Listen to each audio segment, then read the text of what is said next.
the protest oath being displayed upon it, was defaced for nearly 2 weeks with transphobic hate speech. When these messages of hate were covered with messages of love and acceptance, they were once again defaced by more hate speech. Protect Trans Youth and a trans flag were replaced by Protect Kids from Trans Radicals. The university did nothing to address this, not even putting out a simple statement like they did in 2020 when the rock was covered with equally hateful racist messages.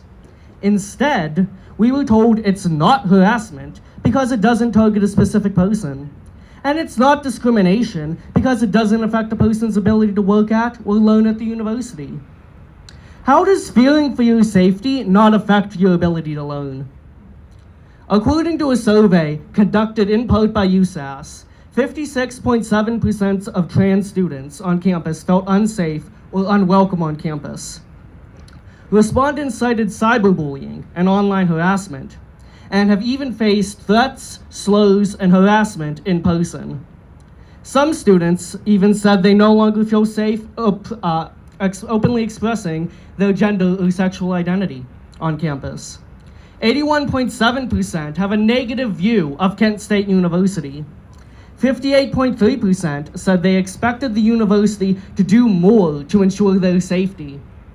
Students on campus have a right to free speech, but the university also has a responsibility to make students feel safe on their campus. Kent State has a 5 out of 5 on the Campus Pride Index, but LGBTQ students are looking to transfer to other universities that take their safety more seriously. The university claims they have no idea how to keep trans students safe. Well, I say if you truly want to live up to your values of diversity, equity, and inclusion, then you should listen to your trans students. Kent State University can start this process by creating a task force made up of trans students, trans faculty members, and members of the administration to create an action plan for ensuring the safety of LGBTQ+ community on campus. If flashes truly take care of flashes, then the university should protect trans and LGBTQ+ students. Queer, Black, and brown students do not feel safe on this campus. Who will defend us? Because Kent State University is not.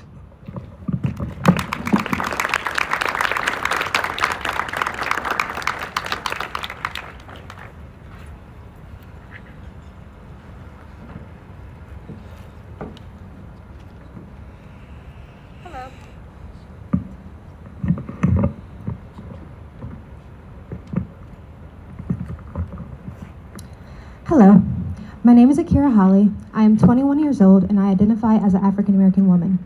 I study peace and conflict here at Kent State University.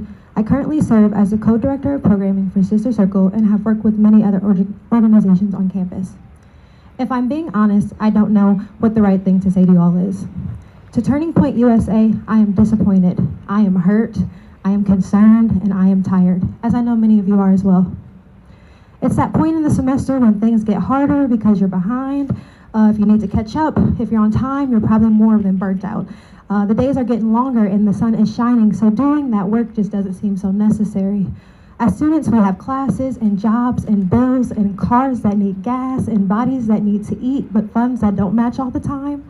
Exams and organizations and friends and families and good days and bad ones. But on those good days and on those bad ones, we deserve to feel safe.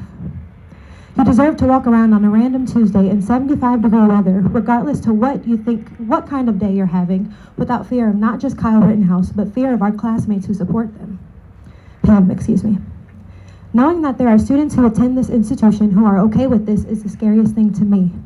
So again, I'm not sure what to say. I'm not sure of many things. I'm not sure what will happen later today, in the next week, or in the next minute. But one thing I do know is that you are not alone. I'm going to say it again, you are not alone. When you're angry and when you're hurting, I will stand with you. When you feel unheard and are looking for answers, I will stand with you. And because I'm only one person, for maximum impact, I encourage you to stand with one other person. And I encourage you to encourage them to stand with another. We are so much stronger and have so much more power than we know. And to tap into it, all you have to do is stand up. Stand up for what you believe in. To be a part of the change you want to see.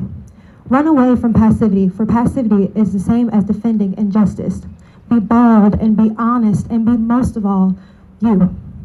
Don't allow the things we have seen here today, the posts you have seen online, or the people who have offended you to change or harden your heart. Use it to inspire you to be a risk taker, a change maker, and someone who not only stands up, but stands with their community. Thank you.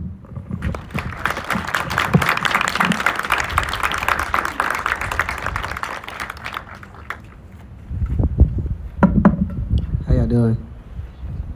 My name is Julian Grimes. I'm the Black United Students President. So I know a lot of people was probably thinking I'm going to come up here and speak on that guy that's coming over at the Kiva. We're not. I'm the solutions guy. So let's tell you about this building real quick. So this building is Oscar Ritchie Hall, and this building was given, we earned this building because we were giving a building called the Kumba House by the university from a protest. The university went and tried to take the building away because a new building was coming on campus, and the Black United Students, we came on this building right here, the old Student Center, and we said we're not going anywhere until we can have at least a floor. You know, that turned into, we want the whole entire building. So they gave us the building. And this building is known as our Cultural Center. This building is also the Department of Africana Studies. The reason I'm speaking on this today, because there are a lot of threats that are threatening us, a lot more than that guy. SB 83 is a thing that's trying to take all of this away from us. This is a time for us to focus in while we are all together, to focus on stuff that's trying to take us out. A lot of things goes past us because a lot of us are not even registered to vote. A lot of us are registered to vote and don't go vote. A lot of these things that, you know, we can't control, like this person coming on campus is going through things where we have to vote. We have to vote to stop stuff like this. And we're not going to vote. So therefore, let's talk a little bit on how is he able to come on campus. He's able to come on campus because this is a public campus and it will be against the law to stop him from coming on campus. How do we change laws? We vote. A lot of us need to focus in and realize that right now more than ever we need to stick together and protect ourselves, because as all of us are here, no one is going to protect us like we will protect each other. So we need to use this moment as a time to learn, as a time to celebrate being happy who we are. Today I'm going to celebrate being happy and being Black on this campus. So we are going to be enjoying ourselves at the Jubilee that starts at 6 o'clock. We won't even say his name because we're not worried about him. We're not going to give him any attention. And we're not going to let him know that we're upset. Yes, we're upset. Yes, it hurts. It's a reminder every day. We have a building right there where we have 4 students die. And him coming on campus is a blatant smack in the face of that. And on top of that, him coming on campus is a blatant smack in the face of me being a Black man. Let's do a role switch. If I was the person to do exactly what he did, I promise you, I would not be able to come on this campus right now, let alone walk freely, let alone probably even be breathing. We've seen people like me die for a lot less. So I'm not going to give him any more thought. I'm not going to give him any more of my energy. And we shouldn't do the same thing. We shouldn't give him any energy as well. So if you guys want to learn a little bit more today, I encourage you to come behind me today for this teach-in. Sit in and learn about things that are affecting us from on this campus and off this campus, that is stopping us from having things that we need and things that we use. So I'm not gonna be here long. I'm the solutions guy. And yeah, let's celebrate, guys. Today is our start of our celebration. We're gonna celebrate being Black on this campus. If you're Black, if you are transgender, if you're gay, if you're whatever you are and you are going by, I want you to celebrate that and be in your skin. Be happy that you are who you are. So let's get it. See you guys.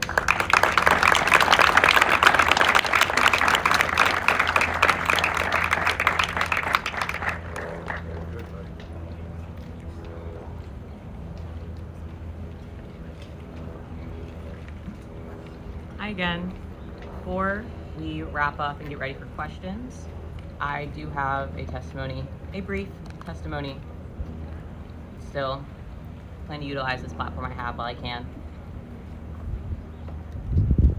Going to reintroduce myself. My name is Osceola Rosales, pronouns he, him, and I'm a freshman here at Kent State. I'm a trans student. I'm a Puerto Rican student. And I'm scared. This testimony is not one that I want to be having. I'd much rather be known for my passions and my persecutions here. But with an identity as this, one completely and utterly politicized, it can be difficult for the humanity behind me to shine through. For this brief moment, let me be your eyes, see what I see. Let me be your ears to hear what I hear. My unpaid emotional labor, an intern of a movement with benefits I most likely will never reap. This notion is not new, that the work that I'm putting in, the seeds being sown, the fruits of my labor will not be mine to enjoy. The harvest and bounty will never grace my lips. I do not expect to. I accept that long ago. This is not for me. This is not for them, those who oppose us. This is for us. These protests, these rallies, these posts, these poems, these songs, this art. This is for our community. It's to show each other solidarity. It's to show each other intersectionality. It's to show community. I wanted to come here and tell you about the things I've been experiencing in my first year here, because they have been graphic and they have been hard. But what will that do? It's plastered everywhere, and it's clear who cares and who doesn't. Me standing here at this podium, preaching to the cameras, to the students, to the people, will not make today any easier. It will not make tomorrow any easier. It will not make these finals go a little faster. It will not let me enjoy these sunny days, this warm weather, the beautiful nature that I love. It will not make those any brighter. Only we can do that, and only I can do that.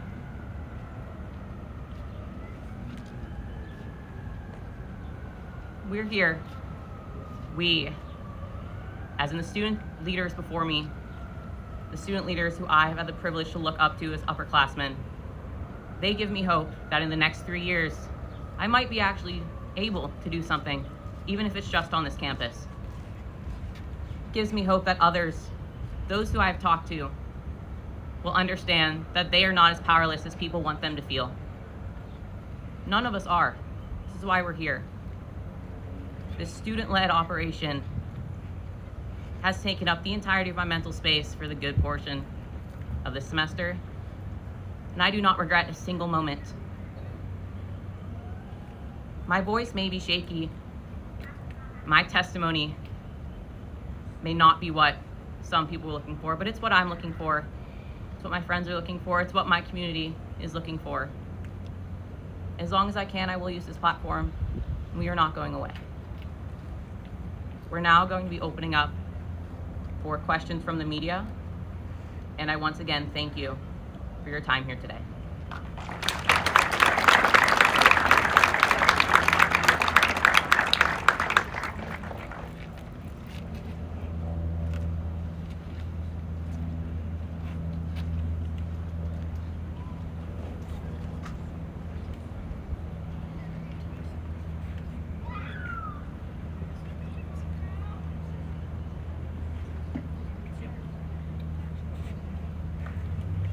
I will also be moderating the questions. Would anybody like to go first? Is Paul coming? Going to be participating or not? Not right now. Not right now. He will not be. For you, Harry Boomer from Channel 19 in Cleveland. What is your one overriding message to Rittenhouse, Mr. Rittenhouse? Is this question directed at me or the floor? Just to clarify. Who wants to answer?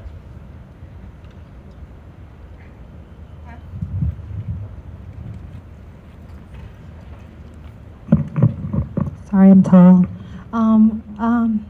I would say our direct message is that we are going to stand together. We are not going to let you scare us into leaving our university or not speaking out or not attending things. We are going to be here. We are going to defend what we should. And yeah, that's all I have to say. Thank you. So my question is, what would you say to the people who are going to be attending his talk today, and say that, well, the trial and all the video evidence showed that Rittenhouse shot in self-defense, and even Paul admitted on the stand that Kyle only shot him after Paul pointed his gun at Kyle's head. So what's your response to that, and how do you kind of square accusing him